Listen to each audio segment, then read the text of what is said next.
نکاح اتنی بڑی دولت اور اتنی بڑی نعمت اور شریعت کا اتنا اہم حکم ہے.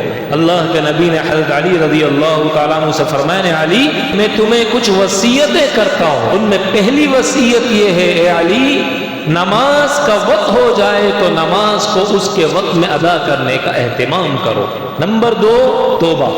کوئی گناہ ہو جائے بغیر تاخیر کے فوراً توبہ کر لو، قبل اس کے کہ موت کا جھٹکا آ جائے اور موت تمہاری اس زندگی کے چراغ کو گل کر کے رکھ دے. اور تیسری چیز فرمائی کہ اگر کسی کا انتقال ہو جائے تو کفن اور دفن میں بلا عذر تاخیر نہ کرو، فوراً کفن دفن کا بندوبست کر کے میت کو دفن کرنے کا اہتمام کرو. چوتھی بات فرمائی، اگر تم نے کسی سے قرض لیا ہے تو قرضے کی ادائیگی میں جلدی کا اہتمام کرو. پانچویں بات اللہ کے نبی نے فرمائی، اے علی جب کوئی لڑکا یا لڑکی بلوغت کو پہنچ جائیں اور شادی کے قابل ہو جائیں تو بلا وجہ اور بلا عذر ان کے شادی کرنے میں تاخیر مت کرو.